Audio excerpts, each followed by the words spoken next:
तहसीन पूनावाला इतनी दिक्कत क्यों है? हाथरस हाथरस आपने बहुत चिल्लाया, बट आपको दलित इमरती देवी के आंसू नहीं दिख रहे हैं, जो शायद कम पढ़ी लिखी हैं, एक मजदूर घर से आती हैं और उन्होंने राजनीति में अपना मुकाम खुद तय किया है।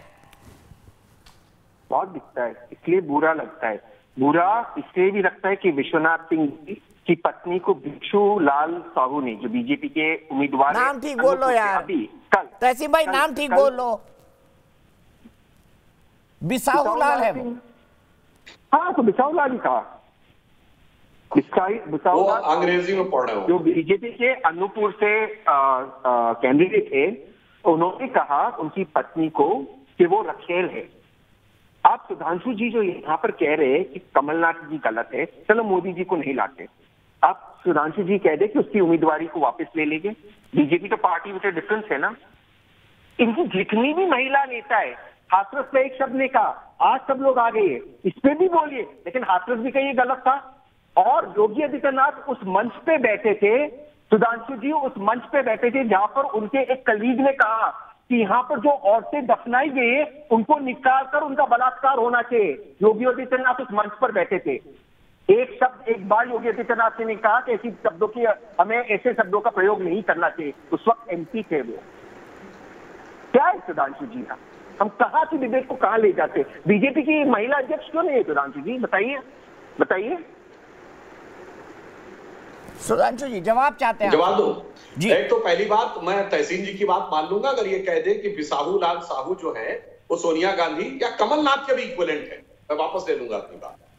ये कह दे कमलनाथ का स्टेचर बिसाहू लाल साहू जी के बराबर है, मैं मान लूंगा, बहस नहीं करूंगा।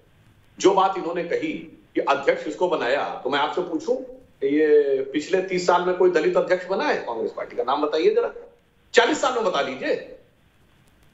और जो आप महिला अध्यक्ष की बात कर रहे हैं, वो अध्यक्ष के रूप में निर्वाचित होकर बनी, अन्यथा इसे शब्दों में गलत न लिया जाए। सरकारी शब्दावली में एक प्रयोग होता है मृतक आश्रित कोटा, यानी किसी के परिवार की किसी की मृत्यु हो जाए तो अनुकंपा नियुक्ति दे दी जाती है कि इनके स्थान पर इनको यह पद दे दिया जाए। उस प्रक्रिया के तहत बनी। वो तो राजनीति से भाग रही थी, उन्हें तो 91 में राजनीति कही गई, पूरे नरसिम्हा राव के दौर में भागती रही।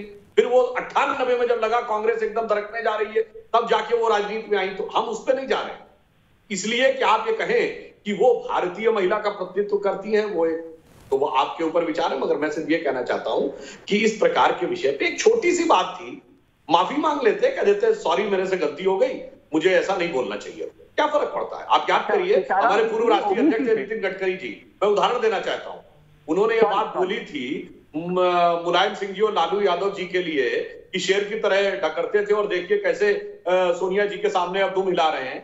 बड़ा आपत्ति उन्होंने कहा, नहीं ठीक है, मेरा कोई ऐसा मंतव्य नहीं था, यदि ऐसा किसी को लगा है मैं अपने बात वापस ले लेता हूं, मैं किसी नेता का व्यक्तिगत अपमान नहीं करना चाहता।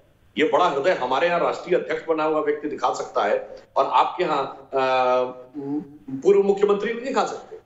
और आइटम की जहां तक बात है तहसीन जी, जब हम और आप स्कूल में पढ़ते थे, अगर किसी लड़की को आइटम कह देते तो डिसिप्लिनरी एक्शन नहीं होता।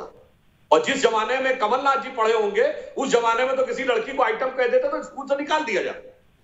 इतना भयानक चीज थी। और वो यदि आज आके कहें वो आइटम, वो भी हंसते हुए, खिलखिलाते हुए, ये करते हुए, तो मुझे लगता है यह सरासर अनुचित है और इस स्तर तक जाके इसका समर्थन नहीं करना चाहिए। ईमानदारी से एक शब्द कह देते, क्षमा बड़न को चाहिए, करना चाहिए था। तहसीन, मैं आपको एक और स्टेटमेंट सुनवाता हूं। आप निकालिए दिग्विजय सिंह का 2013 का स्टेटमेंट। ये मध्य प्रदेश में ही क्यों होता है? 100 टन माल, आइटम, और फिर उसको पूरी पार्टी जस्टिफाई करने लगती है। तहसीन, मुझे समझ नहीं आता कि अगर कोई गलती हो गई है तो उसे एक्सेप्ट कर लिया जाए, खत्म किया जाए विवाद को। यहां तो विवाद को तूल दिया जा रहा है। कोई जरूरत नहीं कमलनाथ जी को, उन्होंने जितना कहा, अपोलोजाइज जितना किया, जो पत्र में लिखा वो सही किया। बीजेपी से कभी भी माफी नहीं मांगना चाहिए, क्योंकि इस देश की महिलाओं को अगर किसी ने परेशान किया है वो बीजेपी है। मोहन भागवत जी ने कहा ना कि महिला की जगह किचन में है और बाहर नहीं, तभी परिवार सुखी रह सकता है। मोहन भागवत जी पे कब डिबेट हुआ? मोहन भागवत जी ने कहा ना परिवार तभी सुखी रह सकता है। तो बीजेपी का कोई अधिकार नहीं है कांग्रेस को भाषण देना। कमलनाथ जी को अगर कुछ करना है तो व्यक्तिगत तौर से करे, लेकिन बीजेपी का कोई अधिकार नहीं। और सीताराम केसरी ओबीसी के और अध्यक्ष थे कांग्रेस के, और वो 40 साल के अंदर था। और कैसे निकाला था उनको? नेम प्लेट कैसे हटाई थी तहसीन? मैं मौजूद था उस दिन कांग्रेस दफ्तर में, कैसे तोड़ के हटाई गई थी नेम प्लेट, याद है आपको? क्या क्या हुआ था उनके साथ, याद है आपको? एक मिनट जवाब देना चाहता हूं। प्रश्न ये था कि क्या आपने महिला देखे हैं? कैसे निकाली थी आपने, कैसे निकाला था सीताराम केसरी को, बताइए ना, कैसे निकाला था भाई, कैसे नेम प्लेट उखाड़ी थी, बताइए ना तहसीन पूनावाला।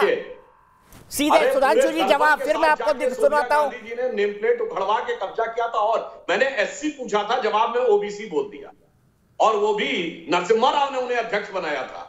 सोनिया जी के तो वो सदैव विरोधी रहे, सोनिया जी ने उन्हें उखाड़ के भगाया, बनाया था नरसिम्हा राव ने। इसलिए मैं कहना चाहता हूं, जो हमारे मित्र तहसीन जी बोल रहे हैं कि उन्होंने मोहन भागवत जी के बारे में कहा कि महिलाओं का स्थान किचन में है, तो ये खराब बात हो गई। मतलब खाना बनाना बुरी बात है, हल्की बात है? क्या मानसिकता है भाई? एक तरफ हम कहते हैं कोई शब्द बुरा नहीं, और दूसरी तरफ वह चीज जो जीवन की सबसे महत्वपूर्ण चीज है।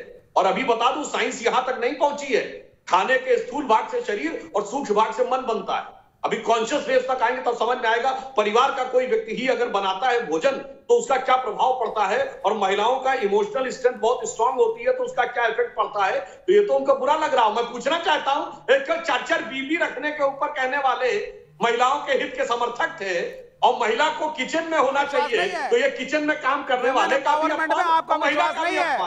मोहन भागवत हर महिला को किचन तक ही रखेंगे। समर्थन करने वाले महिलाओं के हितैषी थे।